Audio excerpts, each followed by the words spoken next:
बिस्मिल्लाहिर्रहमानिर्रहीम। अस्सलाम वालेकुम दोस्तों, आज हम बनाने जा रहे हैं आलू अंडे का सालन। हर किसी की पसंद, हर घर में बनने वाला बहुत आसान रेसिपी और बहुत अच्छे तरीके से हम आपको ये बताने की कोशिश करेंगे। हमारे घर में बहुत पसंद किया जाता है और ख़ास बात इसकी जो न्यूट्रिशन फैक्ट्स हैं वो बहुत ही आला हैं। इसमें विटामिन ए, विटामिन सी और बहुत ही ज़्यादा मिकदार में प्रोटीन आपको मिल जाता है।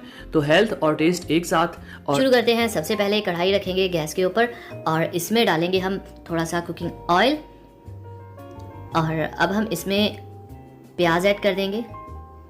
2 अदद नॉर्मल साइज़ के प्याज मैंने काटे हैं और अब हम इन प्याज को इस ऑयल में फ्राई करेंगे। तो यहाँ पे हम ये लाइट ब्राउन कलर तक इसको फ्राई करेंगे। और तो यहाँ पे आप देख सकते हैं कि प्याज के ऊपर जो हल्का सा गोल्डन कलर है वो आ चुका है। अब इसमें डाल देंगे 1 चम्मच अदरक लहसुन का पेस्ट और इसको यहाँ पे अच्छे तरीके से मिक्स करेंगे।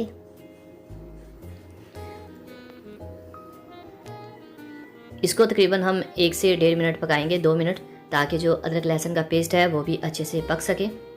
ये चीज़ें आपने इसी पैटर्न से करनी है ताकि आलू अंडे का सालन जो है वो बेहतरीन तैयार हो, ना कि कंप्रोमाइजिंग। अब यहाँ पे जो पेस्ट है वो हमारा आलमोस्ट पक चुका है, तो हम इसमें ऐड कर देंगे ये टमाटर। 2 अदद टमाटर लिए मैंने नॉर्मल साइज़ के। अब यहाँ पे ख़ास बात यह है कि इन टमाटरों को अच्छे से हमने पकाना है, नरम करना है और पेस्ट टाइप की लुक लेके आनी है, क्योंकि अगर ये खड़े खड़े रहे तो इसमें जब अंडे डालेंगे तो ये अपना पानी अंडों पे छोड़ेंगे, जो बिल्कुल भी अच्छा नहीं लगता। 2 अदद मैंने यहाँ पे हरी मिर्ची ऐड कर दी हैं। ये बहुत ज़रूरी होती हैं अंडे और आलू के सालन में। इसमें यह है कि आप टमाटरों को मिस कर सकते हैं लेकिन हरी मिर्च को बिल्कुल भी मिस नहीं कर सकते। इस सारा फ्लेवर जो है वो हरी मिर्च का ही आता है अंडे के सालन में। तो इस तरह से आप इसको मैश कर लें ताकि हमारी जो ग्रेवी सी है वो बिल्कुल सॉफ्ट हो जाए और जो अंडे में ये टमाटर हैं ये नज़र ना आए। तो ये देखें, अब हम ऐड कर देंगे तकरीबन 1 टीस्पून लाल मिर्च पाउडर और साथ ही मैंने ऐड कर दिया है 2 चुटकी कुटी हुई लाल मिर्च। और यहीं पे मैं इसमें हल्दी ऐड करने वाला हूँ, तकरीबन हाफ़ या 1/4 टीस्पून। इससे कलर अच्छा आ जाएगा, क्योंकि जो एग है वो बिल्कुल वाइट होते हैं, तो इसलिए हल्दी यहाँ पे बहुत ज़रूरी है। और 1/4 टीस्पून ही इसमें हम नमक ऐड कर देंगे। तो यहाँ पे इसको हमने अच्छे तरीके से मिक्स करना है। बहुत ही टेस्टी और बहुत ही झटपट रेसिपी होती है। बहुत दफ़ा दिल करता है कि आज हम क्या बनाएं, घर पे कुछ है भी नहीं है या कुछ स्पेशल डिश बनाने को दिल नहीं कर रहा, तो ये आप एक लाइट सी, छोटी सी और बहुत ही मज़े की रेसिपी है जो आप तैयार करके पूरा अपने खाने को एंजॉय कर सकते हैं और बहुत ही हेल्दी फूड। तो ये देखिए, ये हमारे पास हाफ़ केजी से थोड़े से कम है आलू जो कि हमने बारीक काट के रखे थे, इसमें डाल दिए हैं। और यहाँ पे इसको अच्छे तरीके से हम मिक्स करेंगे इसके अंदर। यहाँ पे हम थोड़ा सा ना आलूओं को भुनेंगे। इसी मसाले में फ़ौरन से पानी ऐड आपने नहीं कर देना।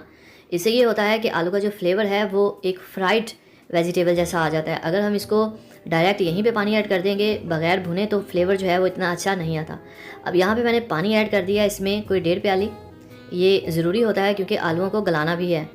खाली मसाले के अंदर आलू नहीं गलेंगे या सख्त रह जाएंगे और मसाला भी जल सकता है, तो पानी ऐड करने से ये अच्छे से गल जाएंगे। वैसे भी जो अंडे आलू का सालन होता है, इसमें जो आलू हैं वो थोड़े से सॉफ्ट ही अच्छे लगते हैं। अब हम इसको पकने देंगे ताकि आलू हमारे जो हैं वो अच्छे से गल जाएं। इसको ढाँप देते हैं हम तकरीबन 4 से 5 मिनट के लिए, ताकि हमारा जो ग्रेवी है वो भी थोड़ी सी थिक हो जाए और आलू भी गल जाएं।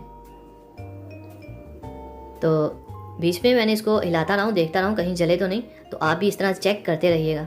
अब हम इसमें ऐड कर रहे हैं तकरीबन 4 अदद अंडे। 4 अंडे, हाँ 4 अंडे ऐड किए हमने।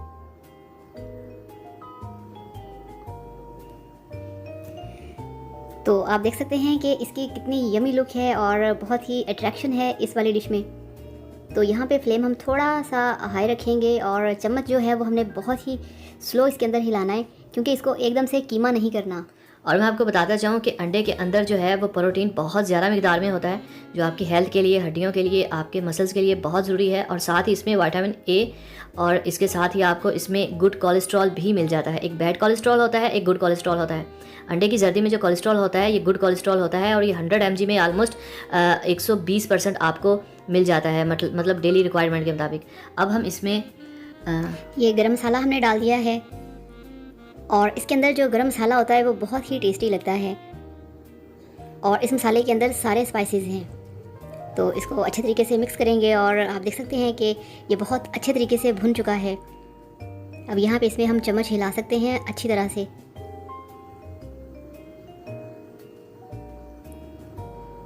तो बिल्कुल अब ये थोड़ी देर में बिल्कुल ये तैयार होने वाला है, और इस पर अब डाल दिया है हरा धनिया। और हरा धनिया डालने के बाद इसकी खूबसूरती बहुत ही माशाल्लाह से बढ़ चुकी है। अब एक लेमन निचोड़ देंगे इसके ऊपर। लेमन खुशबू और टेस्ट दोनों को बढ़ा देता है, और साथ ही साथ अगर हम खाना सुबह पका के शाम तक रखते हैं तो इसे लेमन के इस्तेमाल से ही खाना ख़राब भी नहीं होता। तो ये उसके ऊपर थोड़ी सी मैंने काली मिर्च और लाल ऐड कर दिया क्योंकि मुझे थोड़ी सी कम लगी। तो खाना आप टेस्ट करते रहा करें, अगर बीच में कोई चीज़ कम या ज़्यादा हो तो आप ऐड कर सकते हैं। तो माशाल्लाह से बहुत ही खूबसूरत कलर आया है और बहुत ही खूबसूरत जो है हमारी रेसिपी तैयार हो चुकी है। तो ख़ुद बनाएं, घर में सबके लिए बनाएं, मज़े से खाइए, जायका और सेहत साथ साथ आपको मिल जाएगी। और दूसरी बात कि इसमें कुछ इतने ज़्यादा चीज़ें नहीं ऐड कि आप इस रेसिपी को भूलें या आपके लिए मुश्किल हो। ये देखिए माशाल्लाह से कलर भी हमारा अच्छा रहा है, हमने ज़्यादा ब्राउन नहीं किया, और टेस्ट तो माशाल्लाह से खुशबू तो आप पूछिए मत। तो अब इसको डिश आउट करते हैं और थोड़ा सा हरा धनिया इस पर ऐड कर देते हैं। तो या इसको कढ़ाई में रहने देते हैं। हाँ देखिए माशाल्लाह से कढ़ाई के अंदर इसकी कितनी खूबसूरत लुक आ रही है, डिश आउट करने की ज़रूरत ही नहीं। माशाल्लाह से बहुत ही प्यारा बना। चैनल को सब्सक्राइब कीजिए, वीडियो को लाइक कीजिए, अच्छा सा कमेंट